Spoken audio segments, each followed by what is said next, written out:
Hello everybody. Today we're talking about knives. First of all, knives are dangerous. They should be treated with respect at all times.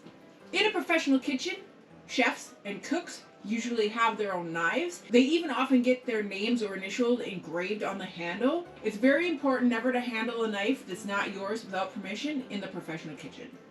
Following having respect for your knife, you want to make sure that you clean your knife properly and as often as possible. When you clean a knife following its use, make sure that you're always paying attention to what you're doing to prevent any cuts. Keeping knives clean and dry will prolong the life of your knife. Never drop your knife in a sink, as it will increase the risk of damage to the blade, and damaging the blade is the last thing you want to do with your knife. Never put a knife in a dishwasher, especially if it has a wooden handle. Prolonged heat exposure to a wooden handle will cause the wooden handle to warp and split. In addition to warping the handle in the dishwasher, there's a risk that the knife will jostle in the dishwasher and cause nicks and scratches and otherwise compromise the blade. So it's important to keep them out of the dishwasher. Also, detergents may cause a blade to discolor or dull, so it's important that you know what you're washing your knife with. A nick in the blade may expose the undercoat and encourage rusting of the blade, and that's the last thing you want with your knife. Keeping your knife sharp is very important, as it reduces the risk of slips and accidents while you're cutting, as more pressure is needed to perform the cut. A good way to make sure the blade of your knife stays true and doesn't form and hold burrs is to use a steel. Now, using a steel does not sharpen your blade. It only trues your blade and removes burrs from your blade. A stone or a sharpening machine is the appropriate way to fully sharpen your blade. I usually have that outsourced, as it's very time consuming and takes a bit of practice to get it right. If you happen to damage your blade beyond repair, they can be reground, but that has to be done by a professional. One thing to keep in mind when you're trying to prolong the life of your knife is the surface that you're cutting on. There are many cutting boards out there for sale that are not appropriate for using a knife. The first and foremost one is a glass cutting board. Do not use a glass cutting board.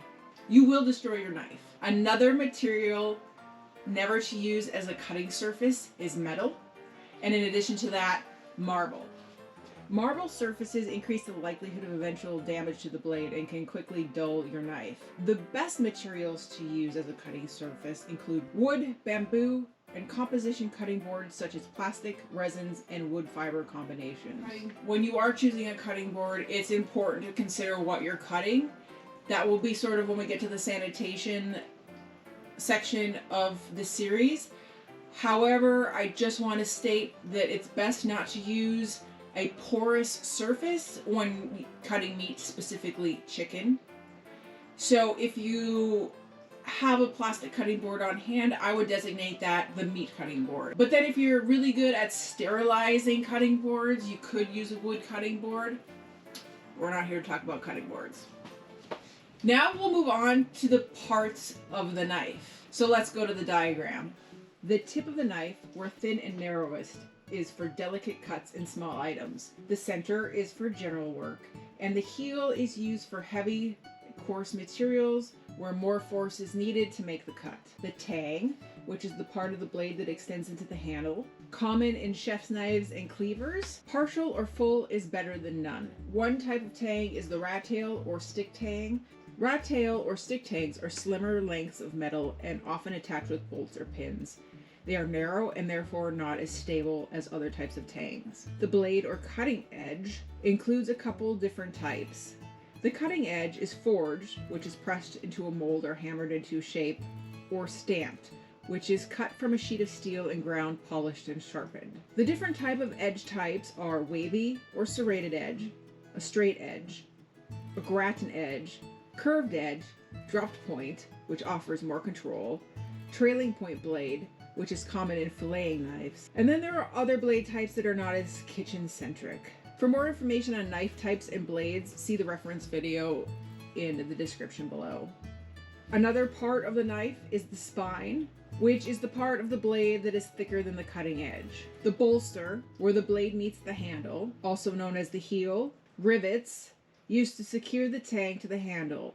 The rivets should lay flush with the handle in order to prevent contamination from food debris and bacteria. Then we have the handle, which should fit in your hand comfortably. There are many different types of handles, shapes, and material. One type of handle is the wood handle, is commonly made of rosewood, Brazilian ironwood, or ebony. It offers a superior grip, requires some care, and may not be as sanitary as other materials. Another handle material is wood infused with plastic. This type offers a good grip and requires minimal care. Third type of handle material is a composite or molded plastic, and then a stainless steel handle, which is made of stainless steel. This type of handle lasts longer, but is much heavier and has an inferior grip. There are a number of different styles of knives. They include the chef, the French, or the santoku, which is a Japanese style. These knives are about 8 to 14 inches depending on preference. They are an all-purpose knife used for chopping, slicing, and mincing. A utility knife is 5 to 7 inches long. It's similar to a chef's knife, but is used for lighter cutting tasks. A paring knife, which is 2 to 3 inches long, is generally used for trimming and peeling fruits and vegetables. A boning knife, which is 6 inches long, is used for separating raw meat from the bone. This knife is lighter and thinner than a chef or utility knife. A filleting knife is also a 6-inch knife used for filleting fish. It's similar to a boning knife in shape and size, but is much more flexible. Slicer knives vary in size. They're generally used for slicing cooked meat. Slicer knives are flexible or rigid, with a taper ground or fluted edge consisting of serrations along the edge of the blade. A bread knife is 8 to 9 inches long. A bread knife is used for bread, as the serrations are generally too long to use with fruits and vegetables. The next knife is a cleaver. It varies in size according to use. It's generally used for chopping, but it's heavy enough to cut through bone. A tournet, or a bird's beak, is 2 to 4 inches. This knife is used for cutting curved surfaces of torn vegetables, making it easier to create the shapes. There are a lot of variations among these types of knives, and this should serve as a broad overview of the most popular styles. One important thing to note is that you should never use any other knife than a bread knife to cut bread, or a serrated knife to cut bread. If you use a chef's knife or any other straight-edged knife, you risk dulling the knife and shortening the lifespan of that sharp edge. And the goal is to keep your knife as healthy and sharp as possible.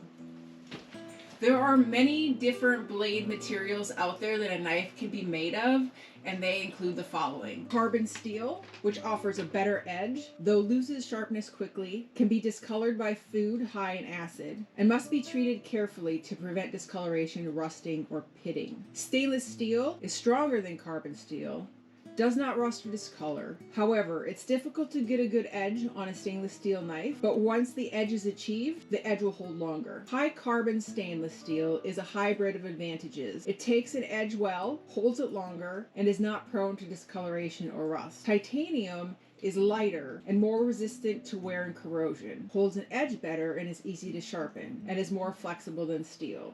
Note that titanium coated or edged knife blades are lower quality, and the coating on the cutting edge of the blade will be lost after sharpening several times. Then we have ceramic as a blade material. While ceramic holds an edge longer, ceramic blades tend to be super thin and delicate and brittle. When dulled, ceramic blades must be professionally sharpened. Finally, we have plastic blades. Not generally sharp, and they're used to prevent discoloration of fruits and vegetables. Honestly, I don't know that I've ever seen a plastic blade in the professional kitchen outside of probably the garde-manger department, the cold kitchen. There are two ways that your blade may have been formed. The first type of blade is a taper ground blade, where one sheet of metal is ground to taper smoothly from spine to cutting edge with no beveling. The other type of blade is a hollow ground blade, where two sheets of metal are beveled and fluted to create an edge. These are very sharp, but they lack balance and longevity. This method of blade construction is most common on a slicer blade. The best knife then, out of all of these options to choose, would be a high carbon stainless steel taper ground blade. Despite that being the best blade that you could purchase, there are other things to consider when you're looking for the best knife for you. Some of the things that you want to consider when picking out a knife are weight, balance, and size. And by this I mean, when it comes to weight, you'll need to try several knives to find your ideal. Some people think that a hefty knife cuts through foods easier and therefore is a better choice. Other chefs think that a lighter weighted knife lets you maneuver more skillfully. The second thing is balance. And by balance, I mean how it feels in your hand. Grip the knife by its handle. If it feels uncomfortable, like it's too heavy towards the back or towards the front, it's probably not right. You want a well-balanced blade. An unbalanced blade or knife will make your work harder. When you use your knife shouldn't feel unstable or like it wants to twist one way or another. The third thing you want to consider is size. And yes, size matters. An 8-inch chef's knife is the most popular among home cooks because it's small and versatile and is not intimidating. A 10-inch knife blade can cut more volume, but its size may be intimidating to the cook. A 6-inch knife can offer a bit more agility, like a paring knife, but it has limitations when it comes to the size of the material that you might be using it with. If you have the opportunity to test out your knife before you buy it, there are a couple cuts that you may want to try to make sure the knife feels right in your hand. One of the things you might want to do is mince some parsley. You might want to dice some onions or slice some winter squash. Cut some carrots into thin slices or carve a melon. These activities will span the breadth of what you might need to do with a knife and help you choose the one that feels the best in your hand. Come back for the next video where I cover equipment in the kitchen, from small hand equipment to large kitchen appliances, and I talk about the different uses for the different ones and which ones are essential for a home kitchen, which ones aren't, which ones can do double duty, and all that kind of thing. Thank you for watching my video today. I hope you found it informative. Please subscribe if you haven't subscribed to the channel yet, or give me a thumbs up and let me know that you liked this content. And as always, have a wonderful day.